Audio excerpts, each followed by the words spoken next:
The great hall of the Citadel of Accord was silent. Thousands of alien eyes watched from their seats. They came from 127 different worlds.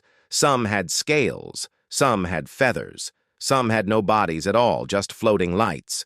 But today, they all watched the same thing. They watched a human woman standing alone in the center of the hall. Ambassador Park Jisoo stood with her hands tied behind her back. She was 52 years old. Her black hair had some gray in it now. Her face was calm.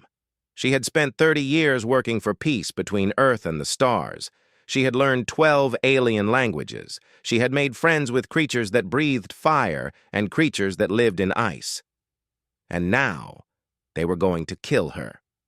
High Arbiter Nolath rose from his throne. He was tall and thin, with blue skin and eyes like black holes. He had ruled the Galactic Council for 3,000 years. He had seen many species come and go. Humans were just another young race to him. They were loud, they were aggressive, they needed to learn their place. Ambassador Park Jisoo of Earth, Nolath said. His voice echoed through the hall. You have been found guilty. Your people destroyed a Valorian ship. This is a crime against the peace of the galaxy. The punishment is death. Park Jisoo did not cry. She did not beg.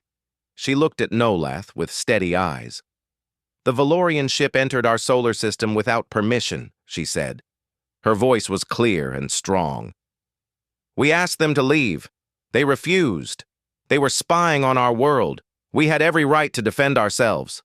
Silence, Nolath shouted. You are a minor species. You do not have rights. You have privileges that we give you. And today, we take them away. The Valorian ambassador smiled from his seat. His people were old and powerful. They had been traveling the stars when humans were still living in caves. They did not like that humans had killed their soldiers. They wanted revenge. And now they would get it. On Earth, billions of people watched the broadcast. It was playing on every screen in every city. In Seoul, people stopped in the streets to watch. In New York, office workers gathered around televisions. In small villages in Africa and Asia, families huddled around phones. Everyone watched. Everyone waited. President Yoon Mirai sat in her office in Geneva. She was 58 years old, with short gray hair and tired eyes. She had been president for 6 years. She had worked hard to keep peace with the alien races. She had sent Park Jisoo to the stars as a message of friendship. Now she watched her friend about to die. Admiral Kang Do-yun stood beside her. He was a tall man with a hard face. He had fought in 3 wars against alien pirates. He had lost friends and ships. He had always told the president that the aliens could not be trusted. She had not listened. Now maybe she would. We can still negotiate, President Yoon whispered. We can offer them something, anything. They do not want to negotiate, Admiral Kang said. They want to show us our place. They want every human to watch and feel small. In the great hall, Nolath raised his hand. A guard stepped forward with a weapon. It was a thin silver rod. It would stop Park Jisoo's heart in 1 second, quick and clean. Any last words? Nolath asked. He did not care about her answer. He just wanted to follow tradition. Park Jisoo looked at the cameras. She knew her family was watching. Her daughter was watching. Her old mother was watching. All of Earth was watching. She took a deep breath.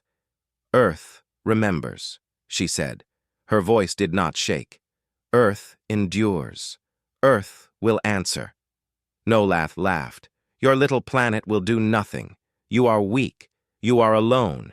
You are nothing. The guard pressed the silver rod against Park Jisoo's chest. There was a soft hum. She closed her eyes, and then she fell. Ambassador Park Jisoo, the first human to walk in the halls of the Galactic Council, was dead. On Earth, there was silence. Then there was screaming. Then there was crying. Millions of people wept in the streets. They had believed in the promise of the stars. They had believed that humans could live in peace with other races. That dream died with Park Jisoo. President Yoon sat very still. Her hands were shaking.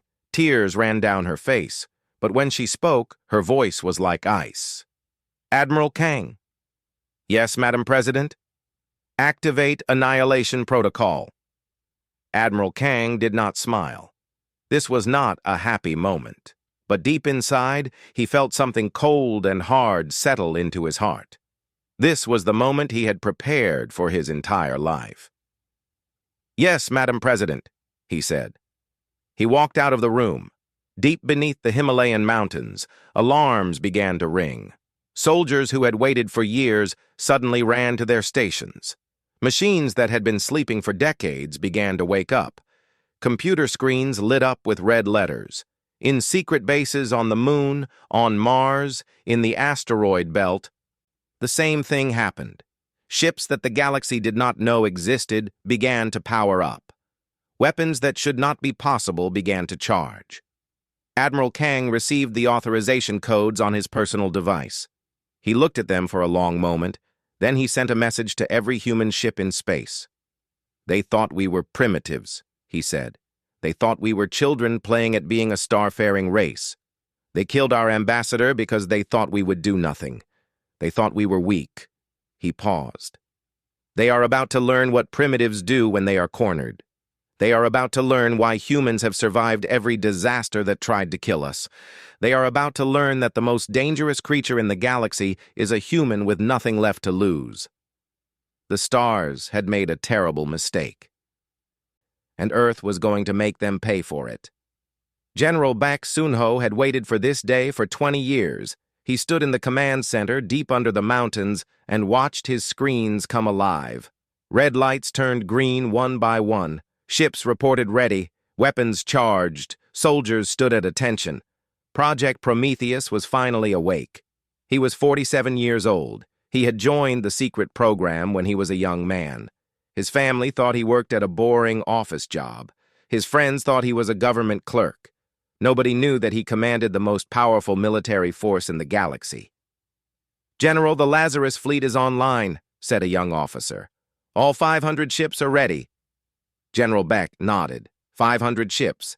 The galaxy thought Earth had maybe 50 warships, old ships, weak ships, ships that could barely fight pirates. They had no idea. Dr. Shin Yuna walked into the command center. She was 39, with tired eyes and messy hair. She had not slept in 2 days. She had been working on the weapons for 15 years. Now she would see if they actually worked.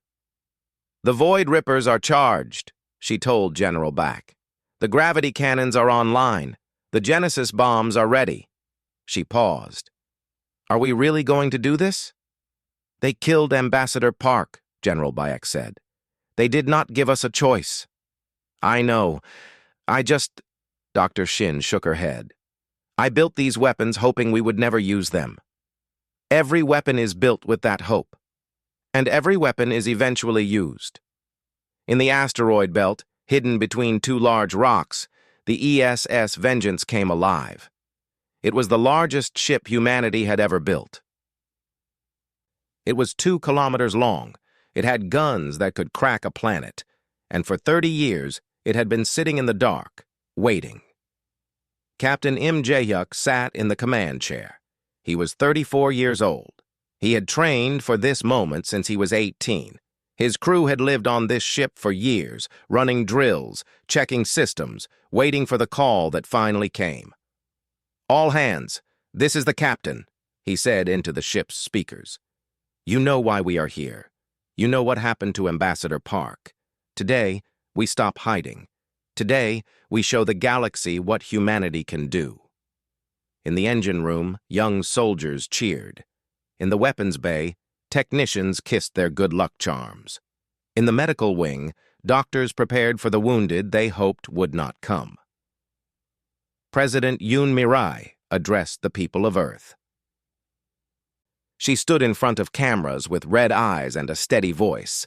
For 150 years, we have hidden our true strength, she said. When we first met the aliens, we were scared. They were so powerful. They had been traveling the stars for millions of years. We were just babies taking our first steps. So we pretended to be weak. We pretended to be harmless. We let them look down on us." She took a deep breath. "But we were never weak. We were never harmless. While they laughed at us, we studied their technology. We learned their secrets. We built weapons they cannot imagine. We did this not because we wanted war. We did this because we knew that someday someone would try to hurt us." And we were right. She looked directly at the camera. "To the Galactic Council. You killed our friend. You killed our ambassador. You thought this would make us afraid. You were wrong. It made us angry. And there is nothing more dangerous in this universe than an angry human." On the Citadel of Accord, High Arbiter Nolath received reports about strange energy readings from the human solar system. His advisors were worried. They had never seen signals like this before. "It is nothing," Nolath said. "The humans are probably burning their own cities in rage. Let them destroy themselves. It saves us the trouble." The Valorian ambassador agreed. "They are primitives. What can they do? Throw rocks at us?" They laughed together. It felt good to laugh. The execution had gone perfectly. The humans would learn their place now. Everything was going according to plan. They were so very wrong. Admiral Kang Do-yoon stood on the bridge of his flagship. Around him, 499 other ships waited. They had come from every hiding place in the solar system. From under the ice of Europa. From inside the storms of Jupiter. From the dark side of the moon. From places the aliens had never thought to look. "Admiral," said Captain Im through the communication system, "the Vengeance is ready. What are your orders?" Admiral Kang looked at the star map. The Valorian homeworld was marked in red. 4 billion aliens lived there.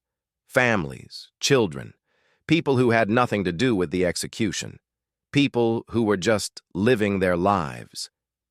He thought about Ambassador Park. He remembered her smile. He remembered how hard she had worked for peace. He remembered her last words. "Earth remembers. Earth endures. Earth will answer." "Captain Im," he said slowly, "your target is the Valorian homeworld." "Understood, Admiral. What are our rules of engagement?" Admiral Kang closed his eyes. When he opened them again, they were cold and hard. "There are no rules. They killed one of ours. We erase their civilization from existence. No mercy, no negotiation, no survivors." There was silence on the communication line. Captain Im's voice was quiet when he answered. "Understood, Admiral. The Vengeance is jumping to the Valorian system now." The great ship turned toward the stars.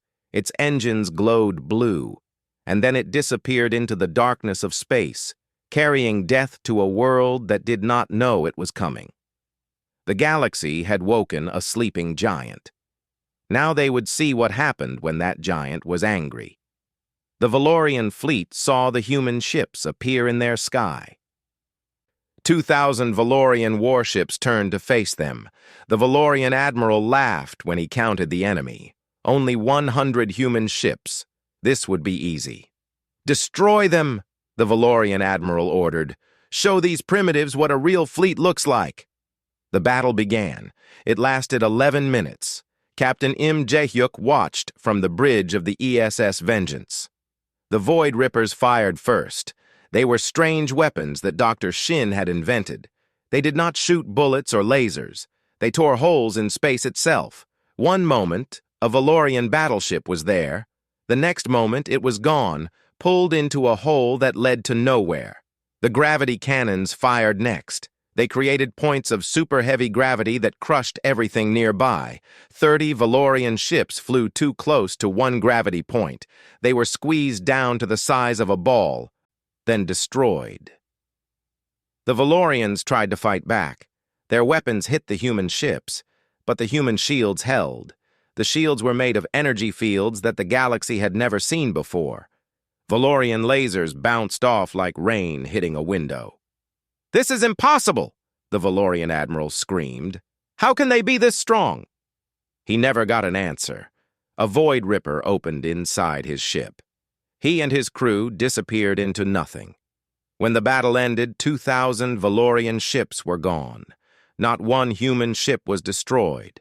Not one human soldier was killed. It was not a battle. It was a message. On the Valorian homeworld, people looked up at the sky in fear. They had watched the battle on their screens. They had seen their mighty fleet die in minutes. Now strange human ships filled their sky like angry stars. Ambassador Telrath ran to the communications center. He was an old Valorian who had always wanted peace. He had voted against killing the human ambassador. He had tried to stop this madness. Now he had to try one more time. "Human ships, this is Ambassador Telrath," he broadcast to the sky. "We surrender. Please, we surrender. Do not hurt our people. The council ordered the execution, not us. Our families are innocent." Captain Im heard the message on his bridge. He looked at Lieutenant Cho Yunbi, his tactical officer. She was 28 years old, with short hair and serious eyes. She had joined the Navy to protect people. Now she was about to help kill billions. "Captain," she said quietly, "he is asking for mercy." "I know," Captain Im said. "There are children down there, families. People who did nothing wrong." "I know." Captain Im's voice was tired. "But I have my orders."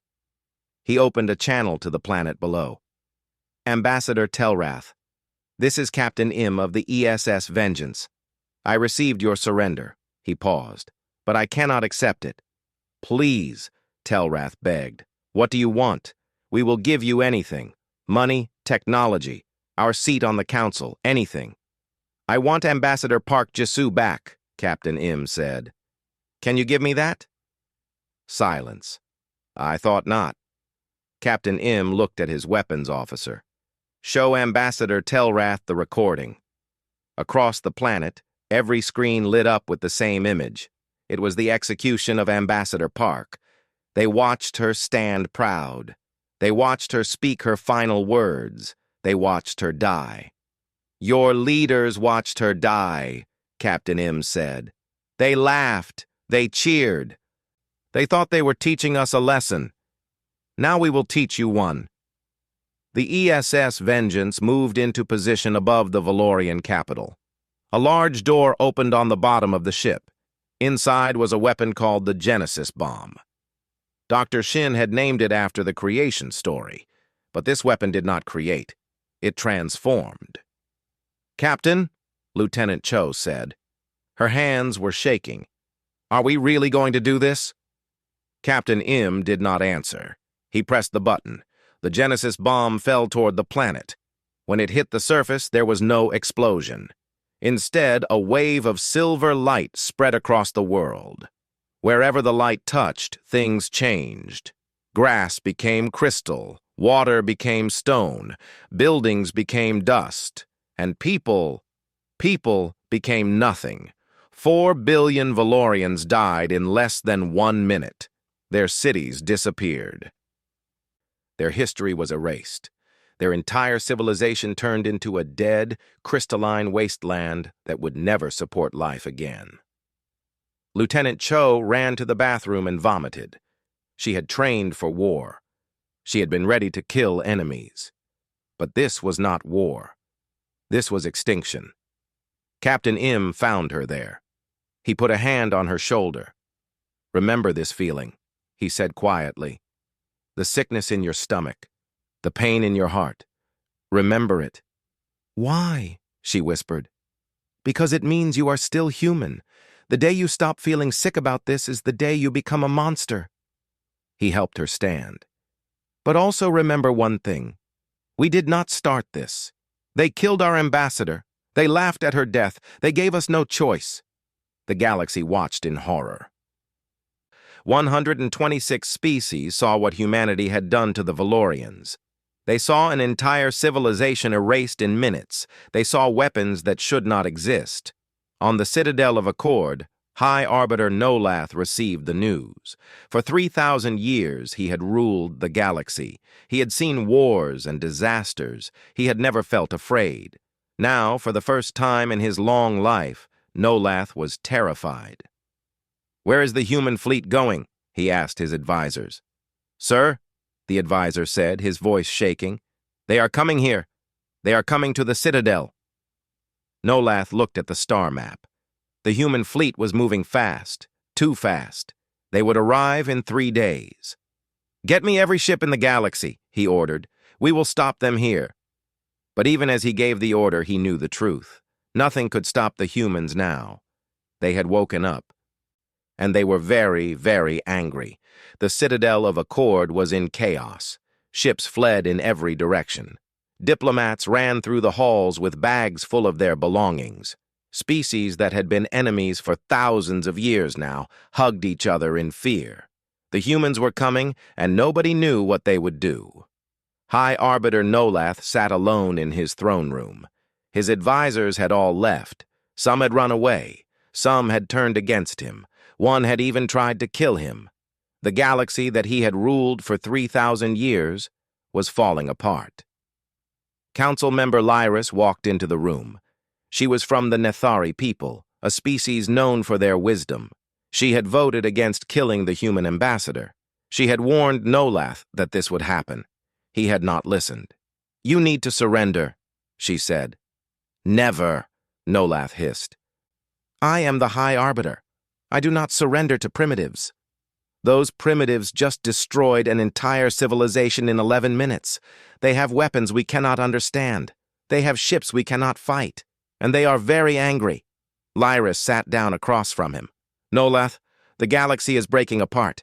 Half the species want to fight the humans. Half want to join them. If we do not do something, there will be a war that kills trillions. Let them fight. The humans cannot defeat all of us." "Are you certain?" Lyris asked. "Because I watched the battle at Valoria. Their ships moved in ways that should be impossible. Their weapons broke the laws of physics. And that was just 100 ships. Reports say they have 500, maybe more." Before Nolath could answer, a guard ran into the room. He was breathing hard. There was fear in his eyes. "High Arbiter," he gasped. "The human fleet has arrived. Admiral Kang is broadcasting a message to the entire galaxy." Nolath waved his hand, and a screen appeared in the air. Admiral Kang's face filled the screen. He looked tired. There were dark circles under his eyes, but his voice was strong. "People of the galaxy," Admiral Kang said, "I am Admiral Kang Do-Hyun of Earth. 3 days ago, your council murdered our ambassador. They killed her because they thought we were weak. They thought we would accept this insult and learn our place. They were wrong." He paused. "We came to the stars in peace. We asked only for respect. We wanted to be your friends. Your council answered by executing an innocent woman. So now I offer you a choice."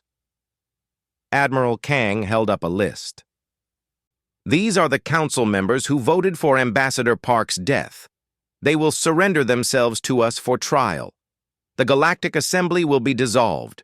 A new order will be created, with Earth as the protector of peace. Any species that agrees to these terms will be treated as a friend.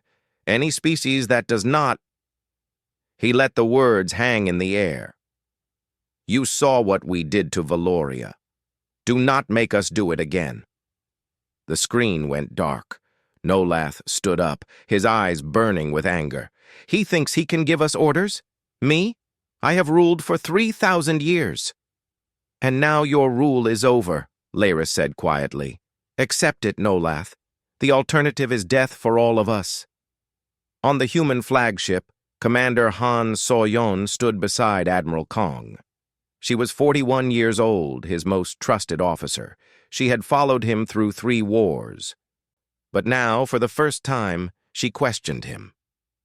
"Admiral," she said quietly so no one else could hear, "may I speak freely?" "Always. We killed 4 billion people on Valoria. Many of them were innocent, children, families, people who had nothing to do with the execution." She paused. Have we become the monsters we said we were fighting? Admiral Kang was quiet for a long moment. When he spoke, his voice was heavy with sadness. Do you know what Ambassador Park said to me before she left for the Citadel? She said that the galaxy would never respect us until we showed them we could not be pushed around. She believed in peace. But she also knew that peace requires strength. He looked out the window at the stars. What we did to Valoria was terrible. I will carry that weight for the rest of my life. But if we had done nothing, they would have killed more of us. They would have thought they could do whatever they wanted to humans. Now they know they cannot. Is that enough? Commander Han asked. Is revenge enough to justify what we did? No, Admiral Kang admitted. It is not enough. Nothing will ever be enough to justify killing billions of innocent people. But history is written by survivors. I intend for humanity to survive, whatever it costs. Back on the Citadel, Nolath was trying to rally support. He sent messages to every species, begging them to unite against the human threat. Some agreed. Most did not. They had seen the power of human weapons. They did not want to die for Nolath's pride. Then something unexpected happened. Nolath was walking through the halls when 3 of his own guards surrounded him. They were from different species. They had served him for centuries. Now they looked at him with cold eyes. What is this? Nolath demanded. Our people have decided, one guard said. We want to live. You are standing in the way. You dare? Nolath's voice was filled with rage. I am the High Arbiter. I am... The guard shot him. Nolath, who had ruled the galaxy for 3,000 years, fell to the ground. His last thought was confusion. He still did not understand how this had happened. How had the primitives won? Council member Lyris took control of the Citadel. She broadcast a message to the human fleet. Admiral Kang, this is Council member Lyris. High Arbiter Nolath is dead. The council members who voted for the execution are being gathered. We accept your terms. She paused, then added, But know this, Admiral. You have not created peace. You have created fear. And fear eventually breeds rebellion. Someday the galaxy will rise against you, just as you rose against us. Admiral Kang smiled. It was not a happy smile. Then we will be ready, he said. We always are. The war was over. Humanity had won. But as Commander Han looked at the stars, she wondered what they had really won. They had killed billions. They had made the entire galaxy afraid of them. They had gone from victims to conquerors in a matter of days. Was this what Ambassador Park would have wanted?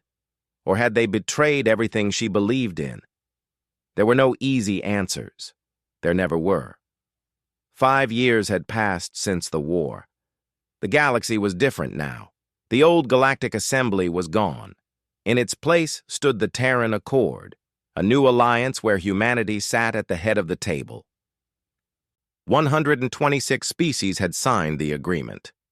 Some joined willingly, some joined because they had no choice. But they all answered to Earth now. President Yoon Mirai stood by her window in Geneva. She was 63 now, in her final year as president. Her hair was white. Her face had more lines.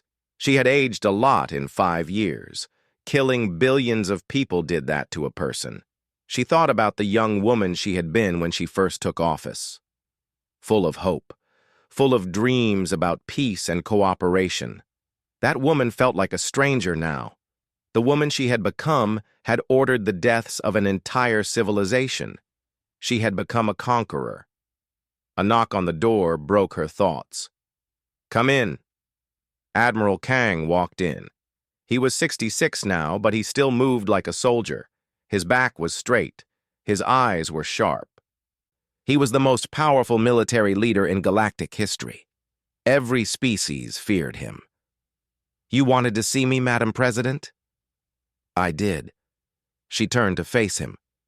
The memorial for Ambassador Park is finished on Mars. I thought you might want to see it before the opening ceremony. Something changed in Admiral Kang's eyes. A softness appeared there, just for a moment. "Thank you. I would like that."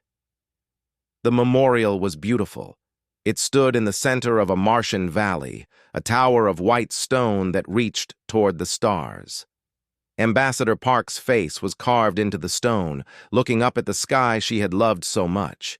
Below her face, her final words were written in 100 languages. "Earth remembers. Earth endures. Earth will answer."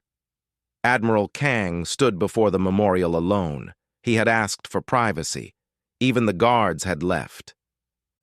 "Jisoo," he said quietly, "I do not know if I did the right thing. I killed so many people in your name. I told myself it was justice. I told myself you would have understood. But the truth is, I do not know what you would have thought." He touched the cold stone. "You believed in peace. You spent your whole life working for it. And I destroyed any chance of real peace in 11 minutes. The galaxy does not trust us now. They obey us because they are afraid. Is that what you wanted?" The wind blew across the Martian plain. It almost sounded like an answer. "I miss you," he whispered. "I miss your voice telling me to be patient. I miss your smile when you talked about the wonders of the universe. I miss the person I was when you were alive." He straightened his uniform and wiped his eyes. "But I will keep going. I will protect humanity. That is all I know how to do." Meanwhile, on Earth, Dr. Shin Yuna was presenting urgent news to the new president. The data on her screen was troubling, very troubling. "We detected these signals 3 months ago," she explained. "They are coming from beyond the edge of the galaxy, from a region of space that no species has ever explored." "What do the signals mean?" the president asked. "We do not know exactly, but we found old records in the Citadel's archives. Records the old council kept secret." Dr. Shin took a deep breath. "Apparently, millions of years ago, previous galactic civilizations were destroyed by something from beyond the rim. Something ancient and powerful. The council knew this threat might return someday. Part of the reason they kept other species weak was fear. They were afraid that advanced technology might attract attention. And now? Now something is coming. We have maybe 50 years before it arrives, maybe less." The president sat down heavily. 50 years to prepare for something that destroyed entire galaxies. Yes. Dr. Shin almost smiled. "But there is one difference this time. The old civilizations fought alone. Each species tried to save itself. They never united. They never trusted each other." She looked at the president. "But now the galaxy is united. Under us. We can make them work together. We can prepare." Captain Cho Yunbi was not a lieutenant anymore. She commanded the newest ship in the human fleet, the ESS Ambassador Park. It was even bigger than the Vengeance, even more powerful, and she had been chosen to lead the first expedition beyond the galactic rim. She stood on the bridge looking at her crew. They were young and eager. They had not been there when Valoria died. They only knew humanity as the rulers of the galaxy. They did not carry the same guilt she did. "Our mission is simple," she told them. "We go beyond the rim. We learn what is coming, and we come back to prepare our defenses. We are not going to fight. Not yet. We are going to understand." She thought of Admiral Kang and the lesson he had taught her years ago. Remember the sickness you feel. Remember that it makes you human. "Whatever we find out there," she continued, "we will face it together. All of us. Every species in the Terran Accord. Because that is what humans do. We survive. And we help others survive too." The day of the Great Assembly arrived. Representatives from 126 species gathered in the new council hall. Admiral Kang stood before them all. He was old now, tired, but his voice still carried power. "5 years ago, you executed one of our own," he said. You expected us to accept it. You learned that humanity does not accept. We do not forget. We do not forgive. The aliens shifted uncomfortably in their seats. But we also do not abandon. Admiral Kang pointed at the screen showing the distant threat. Something is coming. Something that has destroyed galaxies before. The old council knew about it and did nothing. They let you stay weak because they were afraid. We will not make that mistake. He looked at each species in turn. Whatever comes from beyond the stars, we will face it together. Not because we have forgotten what you did. Not because we have forgiven you, but because protecting life is what humans do. Even the lives of those who wronged us. He looked at the portrait of Ambassador Park that hung in the chamber. She believed in us. All of us. She died believing that we could be better. Perhaps it is time we proved her right. The room was silent. Then, slowly, the representatives began to stand. One by one, species by species, until every being in the chamber was on their feet. It was not forgiveness, it was not trust, but it was a start. The galaxy had underestimated humanity. They had seen a young species, barely out of their cradle world, and thought they were weak. They had learned too late that humanity's greatest strength was not their weapons or their ships. It was their refusal to be forgotten. It was their ability to feel both terrible rage and impossible mercy. It was their stubborn, beautiful, dangerous insistence on surviving. And now, with darkness coming from beyond the stars, the galaxy would need that strength more than ever.